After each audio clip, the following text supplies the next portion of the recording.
Hello and welcome to a very special episode of Captain Cinema's Entertainment Explosion. I'm your host, Joshua Smith, and today we have a very special guest. We have the creator of Final Destination, Tamra, and the return to Cabin by the Lake, Mr. Jeffrey Reddick.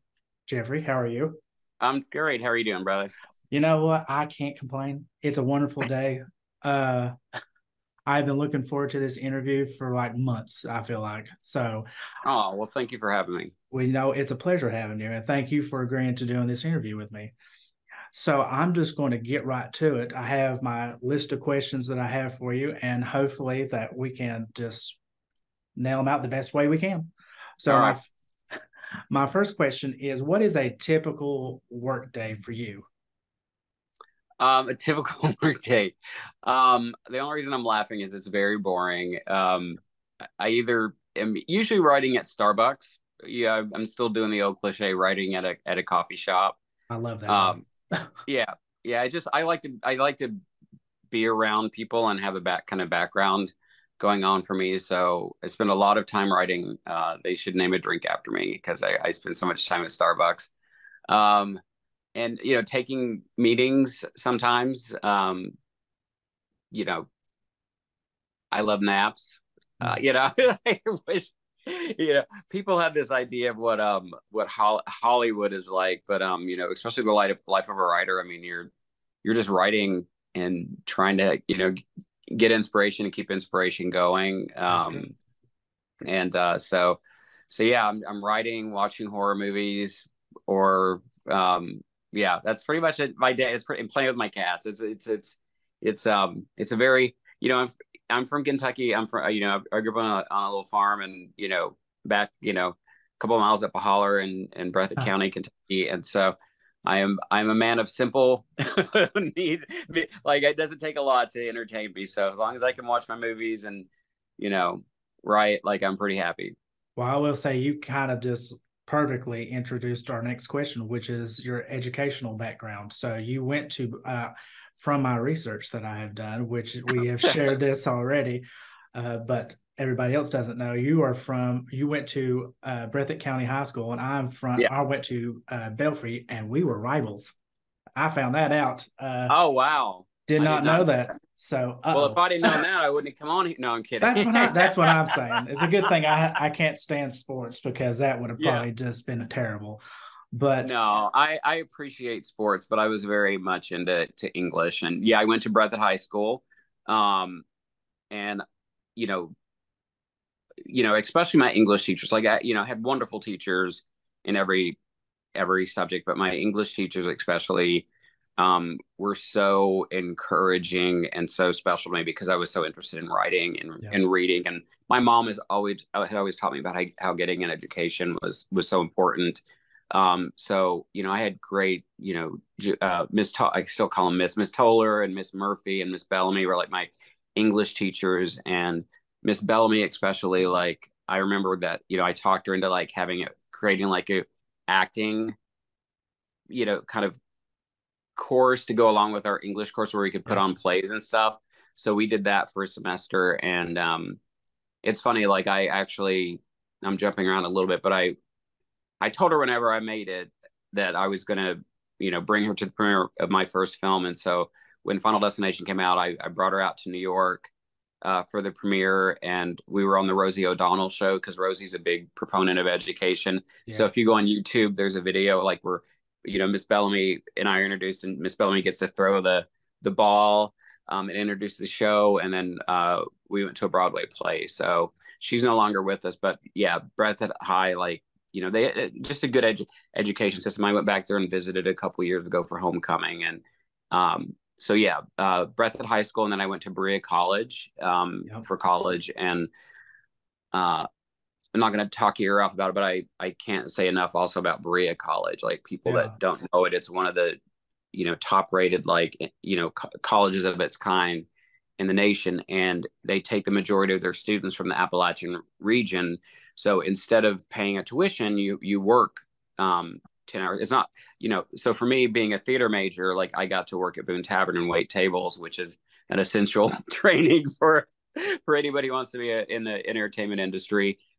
So there's no tuition, but the education is like top notch there. And it was between EKU and Berea, and I saw a production at both of the colleges, and the one at Berea won me over. But um, education to me is very important. And Berea, they had a great theater program, and if it wasn't for all of my teachers, up through college, I wouldn't have had a career, because they inspired me, and they also gave me opportunities that yeah. Well, I will say shout out to all mothers everywhere and fathers, but especially mothers who are our biggest cheerleaders. I know mine is. Yeah. And she has supported my dream of being a filmmaker and a writer since day one. I've actually Yeah. had the same dream, the dream that you're living now. I've had the same dream since seventh grade. And Yes. growing up with ADHD, it was really hard to really like nail down proper grammar and reading and writing. So it was a journey, and it's still an ongoing journey. But I have found a happy place and a good medium to where I am right now. And I have to say that I enjoy my creative writing. So I can totally relate to you on this. Totally, 100%. Yeah. So my next question is, what departments and organizations or institutions do you work? I don't really work for any, I used to work at New Line Cinema, the studio, the house that Freddie built, and the Yes, house yes. that built Final Destination. So, you know, probably the best work experience that I could have ever had as far as learning how the industry works, meeting some of the most creative people that worked on the executive side, um, as well as the talent side. But really, I worked there during the heyday. So that was during the 90s, when everybody was really creative and everything wasn't like market research to death. And it really was about being original and creative. So New Line has always been I worked there 11 years. So I really just work for, I'm part of the Writers Guild and the Actors Guild and the Animation Guild. But, like most creatives, like I work for whoever either hires me or whoever wants to buy my stuff. So, Yeah. um, you know, I will yeah, say congratulations on behalf of all riders. Congratulations on the strike finally ending. Got fair everything that you all deserved. Love that. thank you. Considering that that's something that I want to pursue, I was rooting since the strike happening. I was on the side of true justice, let's just say. So Yeah. And I think it's important really quickly to point out, because a lot of people outside of Hollywood don't realize, like, the strike wasn't about Hollywood. It was honestly just to make sure that this business stayed sustainable for people like you, like up and coming writers, because yeah, everything's changed so much with streaming, and people don't realize, like, there are TV shows and movies that are being filmed in every state. Like Kentucky had like 28 productions, movies shoot there, and all of those productions hire local cast and crew, and rely on local businesses and labor. So the entertainment industry is nationwide, and with the streaming kind of service, everything kind of moving to streaming, like, it was getting to a point where you could sell something for very little money and then not see anything else from that. right. It's kind of like when Stephen King, like, asking Stephen King to like write a book and then saying, hey, we're going to pay you for that, but you're only going to get paid on the hard copies, and anything Yeah, that sells on Kindle, you're not going to get any royalties from. So it was a very important, we had to make sure the business model, the contracts, and the same thing for the actors. That's what they're working for, and just making sure that our contracts are reflective of where the business is now. So, but it really is about the nationwide yeah. entertainment industry and keeping it open and sustainable. So, I've always said this, and you can agree with me or disagree, but there is no Hollywood without writers, without creators, without the minds behind it. An actor is very important, but without the writers and directors, I'm telling you, there's no entertainment. There's just nothing. So yeah. No, I mean, that's one great thing I learned at Berea when I studied theater there is, they made all the people that were working on the technical side of stuff, like behind the scenes, act in a one act, and they made all of us work behind the scenes, because what was really important in instilling us is like, it takes a team to make a play or a film or create a song. Like, yes, you have the writing is so important, and it is the foundation, but all the other pieces are important as well. And we've Yeah. kind of, especially in filmmaking, because I think movie stars are kind of out front and, you know, the face and the glamour of it all. Yeah. The writers, you know, even payment wise, we don't care about being out there. You know, it's not like we want to be like on magazine covers. I mean, it would be nice, but no, but that's not our goal. It's just, you know, in the contract phase about how people are paid, like they've kind of been pushing the writers further and further back. Yeah. You know, and minimizing them because they're not the ones that are out there on the magazine covers. That's true. So it's like, hey, you know, none of this, like, I love going on a set and seeing like hundreds of people like that are all working because of something that I put on paper. Like, there's nothing that makes me happier. It's like, wow, all these people are, you know, getting to provide for their families, just and all because I put something on paper. And so it's, you know, we are the foundation, and then again, everybody else, you know, is, so even everybody on the crew side is important. You know, it's a huge machine, and it's hard to get a movie made at all. So I will say I have a mentor at UPIKE. Her name is Katrina Ruggless, and she was in my film last year, Hotel Muerte. And when she got to act out something I wrote, I couldn't have been more happy because she nailed it. Yeah. She nailed it, and everybody agreed that she nailed it. She was a queen for a reason. So that I can understand that completely. It's magical. What you guys do is magical, which is why I can't wait to come into that world too. I just want to create magic. So, but next question I have for you is what professional organizations are you currently or what you currently belong to? Yeah. Oh, yeah. Yeah, we covered that because I don't really, I'm in this writers union and the Screen Guild, but and yeah, I'm in some guilds, but yeah, like I'm pretty much, you know, freelance. I hate to say freelance because, you know, but whoever hires me, you know, I kind of work for them for a period of time. I'm trying to think of that quote Freddie Mercury said of what I can't remember it, but it's funny, like how he considers himself when he gets hired to do or did get hired to do I can't remember the quote, but it was funny. It relates to this. I'll have to look it up later and tell you. We'll just pretend. All right, we'll just do that. I said it. So what do you like and dislike about the process of writing or your job? I like when I'm inspired and excited, and stuff is coming to me while I'm writing where I'm like, oh, this is a great idea. Like that kind of discovery process is the most fun. Yeah.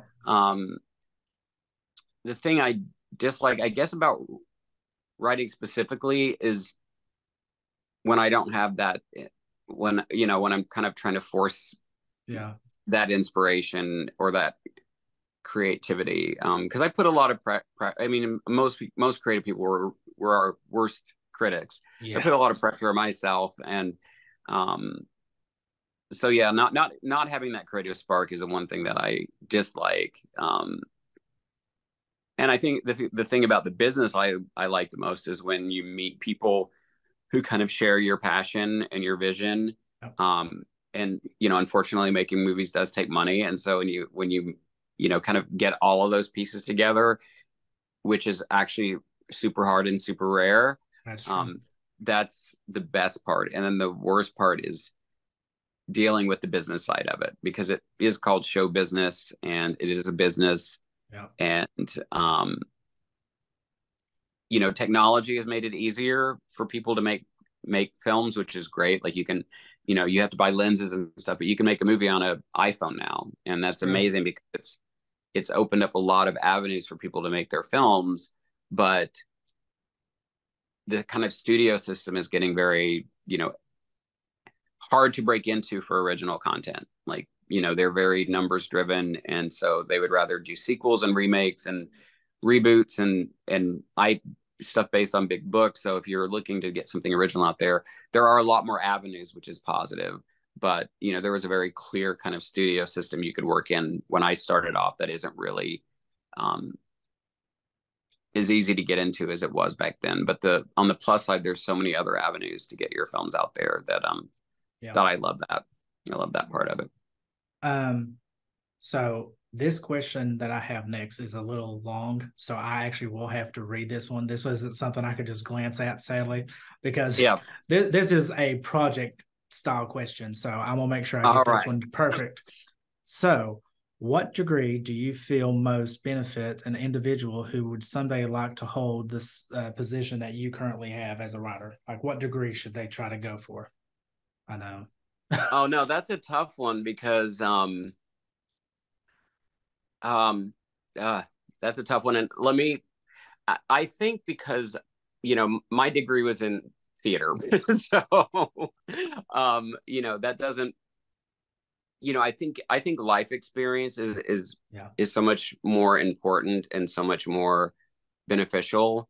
I think it's important probably to, okay, everything I say is my opinion. So I just want to clarify that this is not gospel. This is just my opinion. But for me, like, I always knew that this was a field I was going to work in. Like, my neighbor told me when I was 9 years old, she's like, "What are you going to do when you grow up?" And I'm like, "I'm going to be a movie star."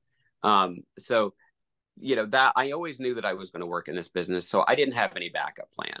Like, everybody's like, "Oh, you should have a backup plan." But I worked really hard. When acting wasn't working out, I pivoted to writing, which was English, which was my second favorite subject. I think English is a really good foundation to start with. And I know that, so I think life experience is really important. So if you're gonna have a degree, it should probably be in some field. Like, everything is definitely moving towards technology right now. So I think technology, in line with like what creative aspects are important. Like, I love that Wes Craven studied like philosophy, in English, and so that gave him, I think, a really strong sense of layering his work as a writer. But I think practical experience is there's nothing that can beat that.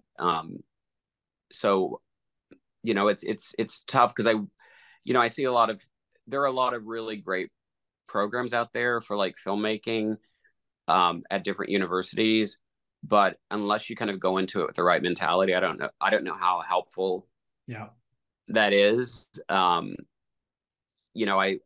speak at college classes a lot, and I'm surprised to find out like the directors and the actors kind of hang out with each other on campus, and the writers hang out with each other, and it's like, that's important, but you all actually need the other people. So you all should be, the writers and directors, you all should be hanging out together and collaborating and making stuff. So, like, start learning now. So I think the bottom line is I think education is really important, but I also, after you graduate and you start working in the field, there are just a lot of places out there that will try to get your money, like acting courses or writing courses, or works where people will try to, or competitions where you have to be very mindful, because there's a lot of people out there that you won't be, if you have to pay for stuff.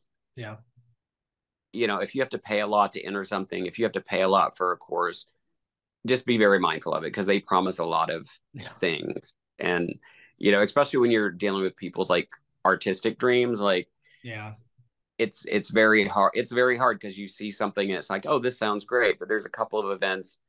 Like I know they have a big pitch festival out here in Los Angeles, and all the companies that are listed in the program are great. But, you go there and they're sending like the receptionist or like an intern to meet people, and it's like your chances of like spending money to fly out to California to go to a big event, like, just be mindful of that stuff. That's a long answer. I always feel like I'm like gay Oprah when I start talking about stuff, because because I I want to get across my what I've learned in my, and I'm trying to cram all of that stuff into answers, but um, just so people can avoid some of the pitfalls that I've seen that I've gone through that I've also seen other people fall into as well. One of my favorite quotes from a director is Quentin Tarantino says he didn't go to film school, he went to films. So that Yeah, mirrors exactly what you just said about life experience. Sometimes a classroom isn't where you need to be, not college, and isn't for everybody. That's something they always tell you. But if you yeah, can learn from life and put that out there, there's all kinds of filmmakers who didn't go to film school, all kinds. yeah. And I didn't go to film school, and I learned by doing. And again, it takes time, and that's the biggest thing that I see is people, especially when we're young. Like it's the gift and the curse of being young is we're fearless when we're younger, but um we also aren't at a place where we want to grow. Like we think, okay, the first thing we write is the best script in the world. Like we just have that thing. It's like, I'm the best director, I'm the best this, I'm the best that. And this is a business that if you're going to get into it, you have to be in it for the long haul. Yeah. Like I read a quote, and I can't remember. I gotta Google this before I do interviews because I always bring it up and then say I can't remember who said it, and I'm like, Google. But it was somebody big that was like it. You have to be willing to commit 10 years to even finding a job where you're making a living in the field you want. It's not even like 10 years and then you'll be like a star. It's like, but you have to be willing to commit 10 years to this. And it doesn't mean that it's going to take you 10 years to get a project made. But if you look at the history of projects, most of them have been 10 to 20 years in the making. And the reason that they say that is because you have to be willing to say, for the next 10 years, like I'm going to take whatever jobs I need to take, work hard, and give myself that period of time. Because I meet so many people who came to New York or come to California, and they're like, yeah, I'm out here for a year, and if I don't make it, then I'm going home. So you're not only competing with those people, and then you Yeah. also have people with a ton of connections, which is great. But they're built. They were born into a industry family and filmmaking family, Yeah. so you're dealing with a lot of other people out there, and you have to be in it for the long haul, and that means taking job like waiting tables, sometimes having two jobs. That means living, for me, I was like, for the first many years, I was like living in YMCA's, and um, I had a friend say I was in a certain school so I could get into so I could stay in the YMCA, even though I wasn't in school anymore. Right. And, with my little hot plate and eating fucking, pardon my French, eating ramen noodles and macaroni and cheese every day. Like that was a huge part of my story before Final Destination. Yeah.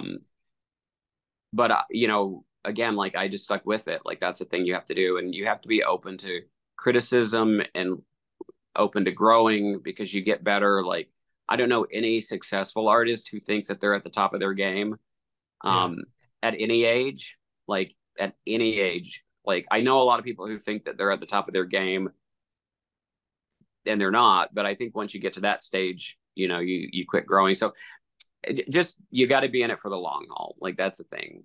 I will say one of my favorite things about going here and learning what I'm learning and having the professor that I have, his name is Andrew Reed, by the way, Mm-hmm. as he gives great critical criticism on everything that I write because he knows that if there's a small chance that it could be a tiny bit better, he Yeah. believes that I can make it better. And it turns out that I always end up doing better when I have that kind of like advice given to me. I feel like I become a better writer when someone says, you might want to tweak this, or you might want to cut this or shave this out. And Yeah. I can't respect that kind of advice more, even if I tried. So, No, it's important, and that's the thing for me. It's like if somebody, and I've gotten very good over the years. That's the thing you have to be mindful of is there are people that will give you good constructive criticism, which is so important. There are people like you can't just give everything to your parents because they're going to love everything you write.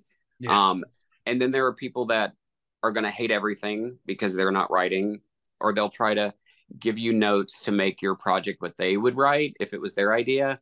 So there is you do have to learn to sort through which notes are like going to enhance your project, but you really have to be open to it. Because I'm like, anything that makes if somebody gives me a line note and I'm like, that's brilliant, it just makes me look better at the end of that makes the project better. That makes the project better, and makes me look better. So we have to take our ego out of that process. I agree with that completely. By the way, that was hilarious. Yeah. I love that. That was great. It makes me look better. So I will take those notes. I like that. That's very honest. And I will say there's no I in team, which is why I love making movies with a bunch of people. Yeah. Because the last student film that I did last October was my horror festival film. And I will say it was a big team effort. Everybody had to work long hours.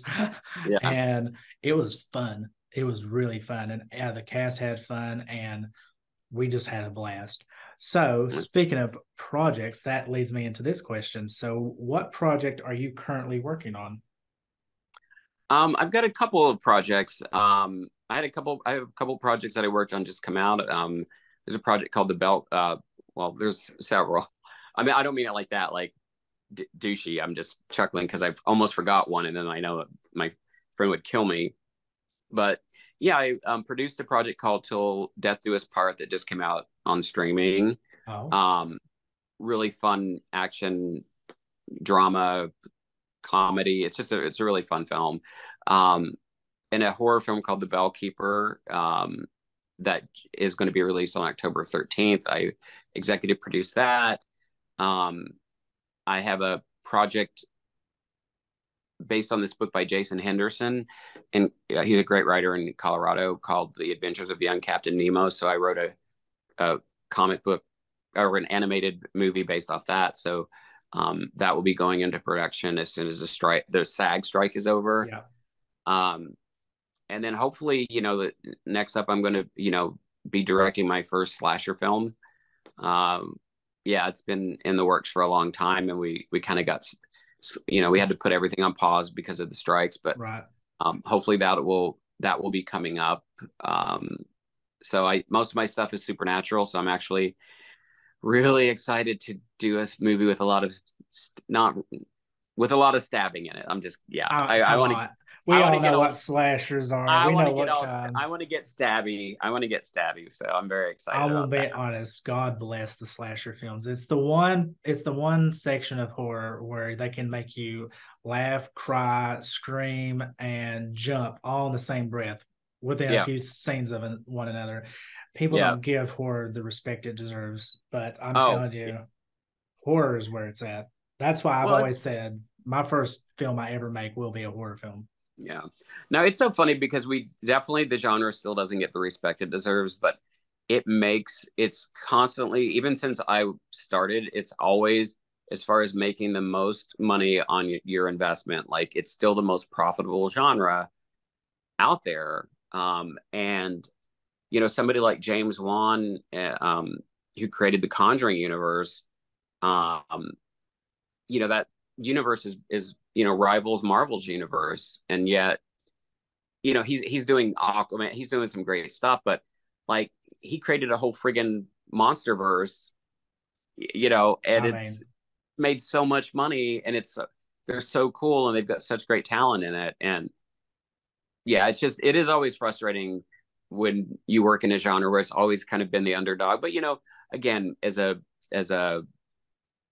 even as somebody growing up in Eastern Kentucky, like you kind of always feel like you're fighting stereotypes, and you kind of feel like an underdog anyway, and it's not because I'm from Eastern Kentucky, it's because I know how people you know view, like hillbillies, like my tagline in most of my social media is like hillbilly in Hollywood, because yeah. I'm very proud of my roots, and like everybody that I know growing up was like hardworking, and so good, decent people. They give the shirt off their backs, and it's like, so you feel like when you go, when you go outside of like places like Kentucky or West Virginia or places like that, you're dealing with like a stigma already, Yeah. where people think of you in a certain way, and we've been fighting that just on a basic level, and then adding on top of that being a person of color, being gay. Like Yeah. I've always kind of felt like a there's just always been like stuff I've had to deal with, and I just deal with it, with a smile and keep going. And but just then to work in a genre where it's like, damn it, this isn't respected, you know, and it's making all the money, and I keep hearing, oh, horror's having a comeback. It's like it never goes away. Like it's always. Yeah. I never get that one either when they say horror's got it or horror films is making a comeback. It's like it never left.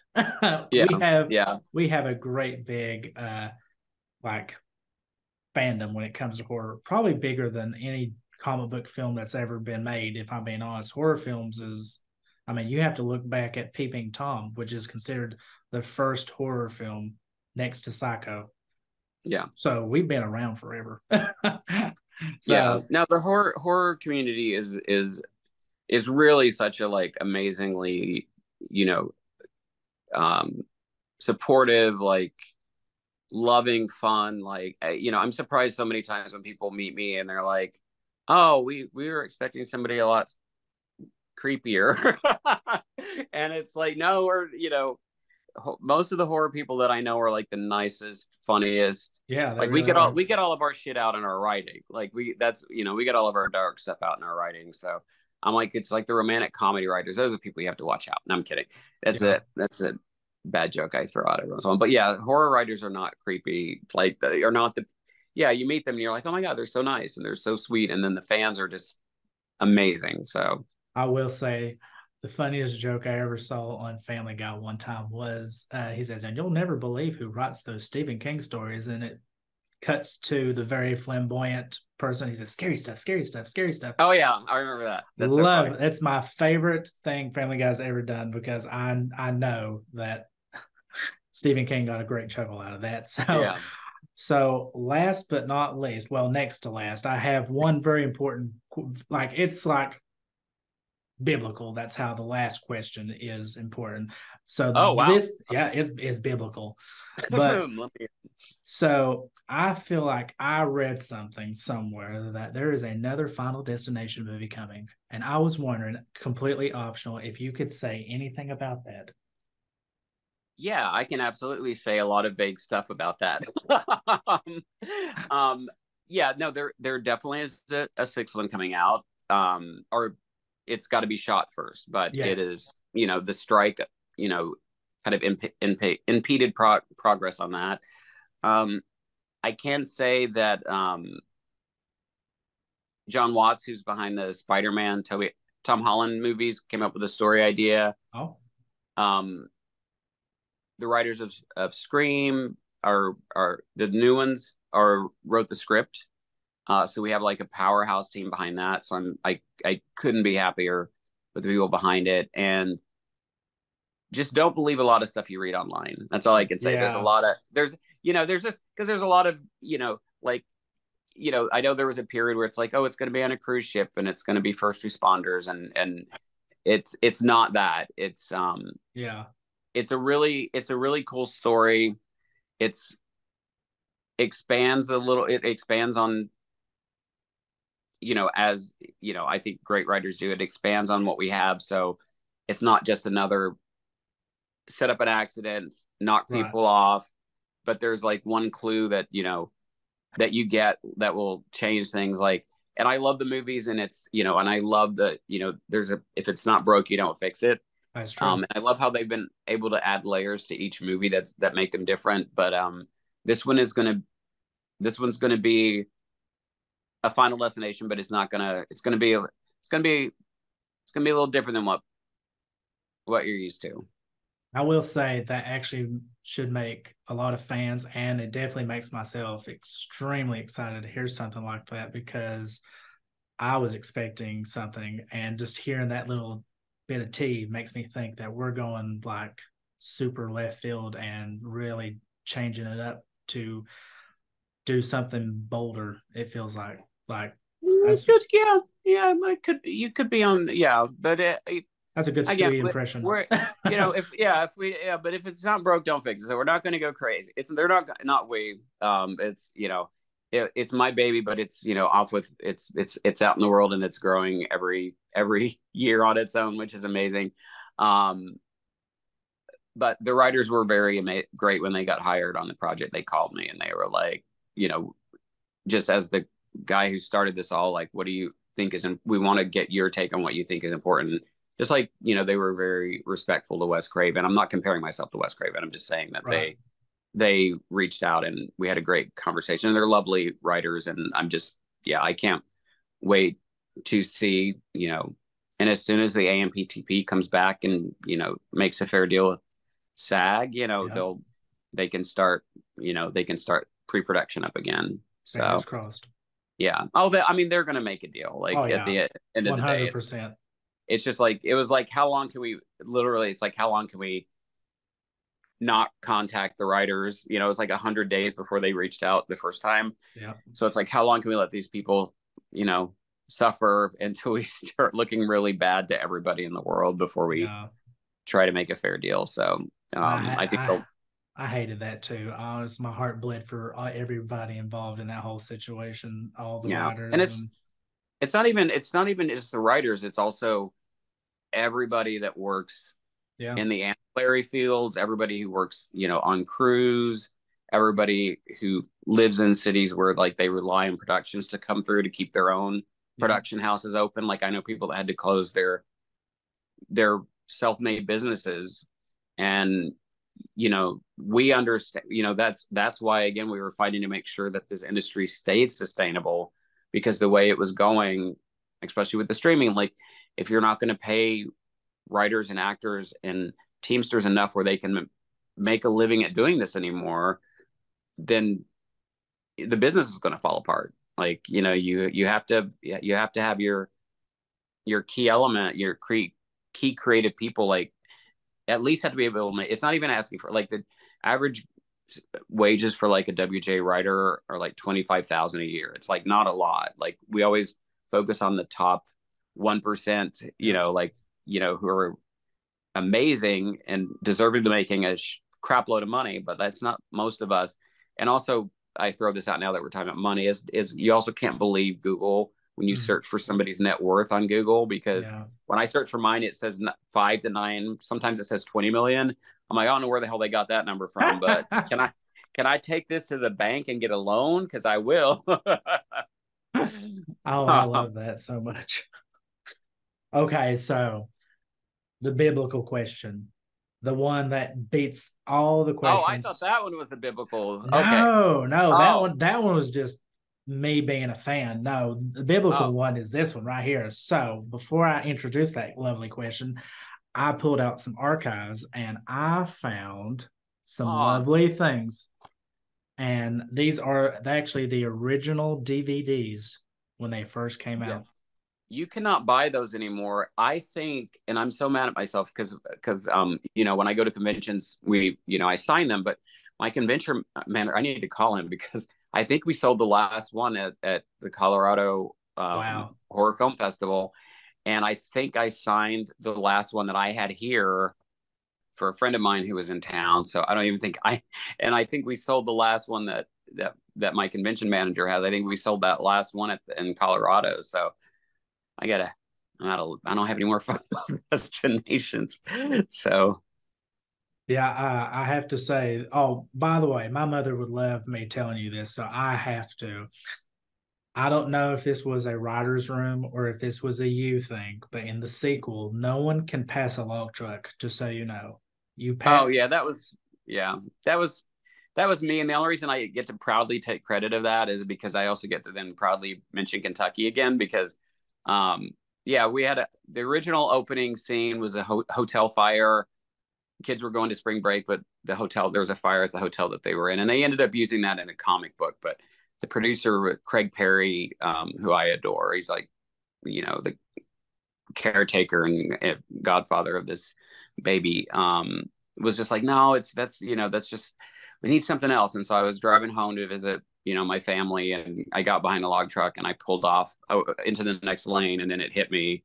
And then I pulled off the highway and I called him and I was like, what about a log truck on a highway? He's like, that's it. And that. so, That is it. so yeah, so I am so I'm so proud of that scene. But again, it's not just me; it's in the execution of it. And David Yeah. Ellis, who directed that film, he's no longer with us either, just sadly. But he was a stuntman. He had a stunt background, so it was kind of like, I came up with the scene, and the scene is in the script. Eric Bress and J. Mackie Gruber, who are some great writers that wrote the actual full screenplay. I just wrote the story for the sequel, Right. but they just had a little, because they knew David Ellis was directing it, so they just put a couple of lines in there like, mayhem ensues.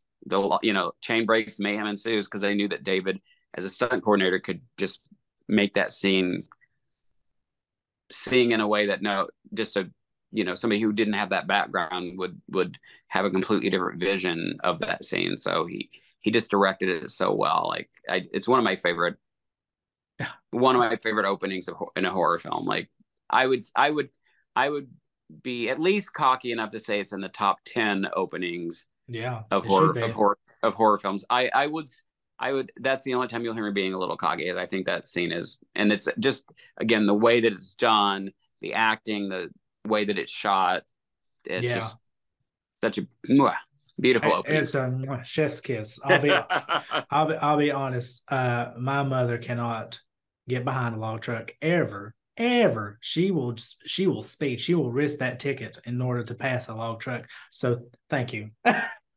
Well, what I do, honestly, I think I have saved lives. Probably that's how I look at it, instead of traumatizing people. When people say you traumatized me, I'm like, or maybe I saved your life. Yep. So I think maybe I should get a humanitarian award for that. I think you should, honestly. That's my spin on it. Instead of traumatizing people Yep. or scarring them, I like to think I've saved lives.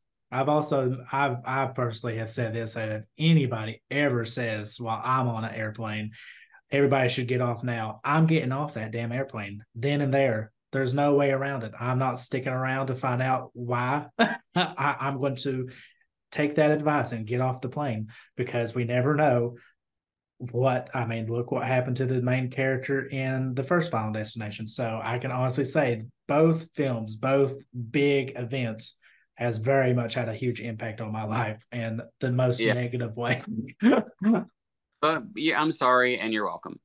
Yes, exactly. That's the perfect response to that. That's the perfect response to that. So the biblical question: Okay, here we go. what's your favorite scary movie? Oh, that's not biblical. That's easy. A Ah, Nightmare, the original Nightmare on Elm Street. I knew it by the shirt.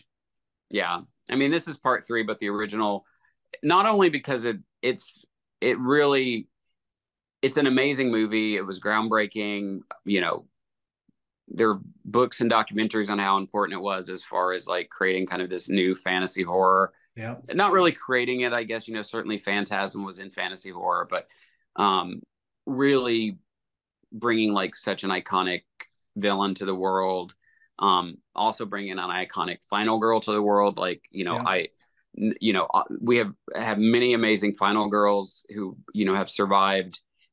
Great actress has played them, but Nancy, if you look at the films that as they came out, like, Nancy was really the first final girl to be like proactive from the beginning of the film. Like, she didn't just happen to survive or be the last target and fight back. Like, she studied, she looked into what was going on, she investigated, she like went after Freddie and pulled him out of the dream world into the real world. So she was like the first really super proactive from the beginning of the film final girl. And so you add all those elements together with Wes Craven's like special effects that were all practical, and that movie just blew me away and really solidified my love of the genre and like what you could do with it. So sorry, I didn't mean to be dismissive of your biblical question, but I was like, oh, that one's I thought you were going to ask. I didn't know That's what. easy. I've I read was like, that oh, Bible. I don't even have to think twice about that one. Like I that. should have guessed. I should have guessed. Speaking of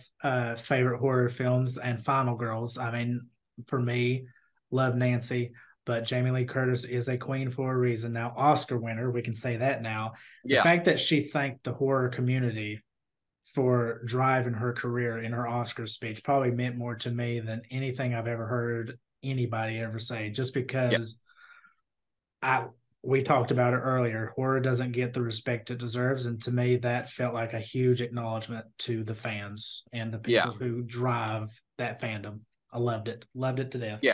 No, and Jamie Lee, I mean, I had the honor of interviewing her once, and she's just such a smart, like, she's been in the business a long time, so she knows the business stuff, but she's just as caring, smart woman. It was, yeah, I've got to meet most of my favorite. I haven't got to meet Amy Steele from Friday the 13th Part 2 yet. Like, that's the one final girl that I haven't met that I love, and I have not had a chance to meet Nev Campbell either.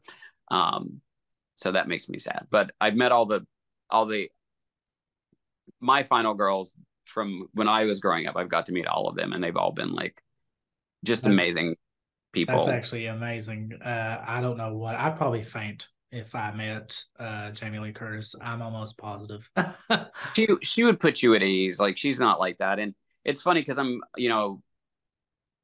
that's what I loved about even doing Final Destination is I was like, I wanted to kind of spin that trope on its head and, like, have a final guy for a change. And I think Devin Sawa, who's a friend of mine, and he's just a wonderful, like, human being and such a talented actor. And I think his performance in the first Final Destination, Yeah, because he's got to go through so much, you know, he does. so much so much emotion, his range, and his, when he has that premonition and just everything, does an amazing job in that movie.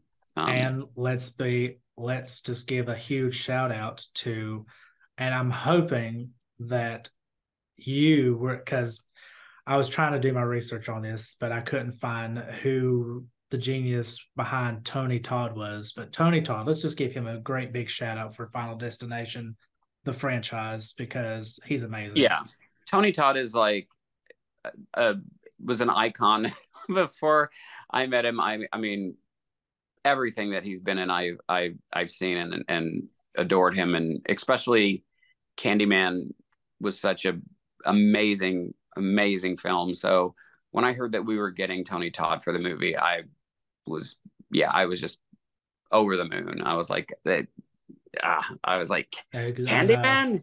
What? Are you I kidding know, me? I know. Um, Best line, one of the best lines is "I'll see you soon," I'll and see you soon. the way he delivers that puts chills down your spine Yeah, because yeah. And again, like, so much of, because it does take a village to make a movie. Like, James Wong and Glenn Morgan are from the X Files, and they come on and rewrote the script and directed the film, and came up with a lot of the really cool stuff, like the Rube Goldberg device and things like that. So I have to always give them credit as well. Like, the movie wouldn't be what it is without them.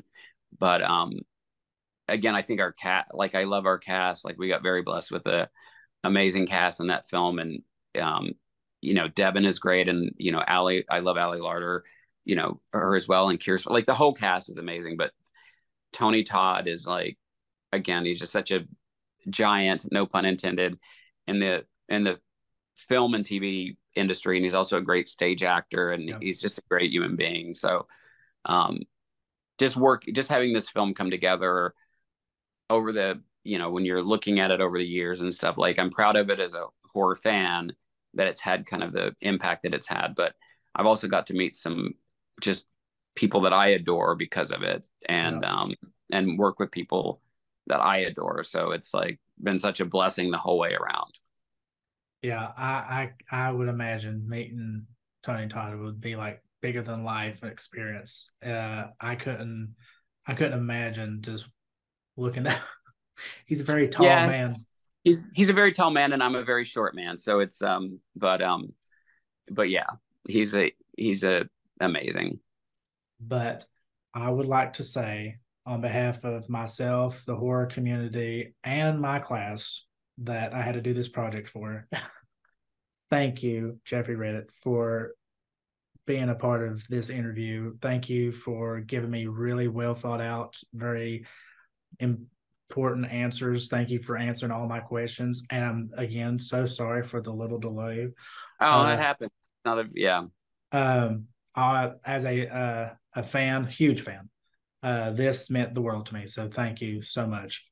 So My pleasure. And tell your classmates and your teachers and everybody that first of all, the teachers, are so appreciated. And just tell your classmates to that I just said, just follow whatever dreams you have. Like it's the thing that breaks my heart the most sometimes is when I go to any place, but where people, the younger people are like, oh, well, we didn't think anybody here could to amount to anything. And it's like, well, first of all, I just write horror movies. So I'm not teaching, I'm not saving lives. I'm not out there building houses. I'm making movies, which is great. I'm not diminishing the arts because I think the arts are so important and they're not appreciated like they should be. But, you know, whatever your dream is, just work towards that because you can do it. And making something of your life doesn't mean doing something that people notice. Like, teachers are unsung heroes, firefighters and, farmers and, the auto, no matter what you want to do, people in the military, there are so many people that are like, there's no unimportant job. So, whatever that your passion is, whatever you want to do, like, don't let people discourage you from doing it.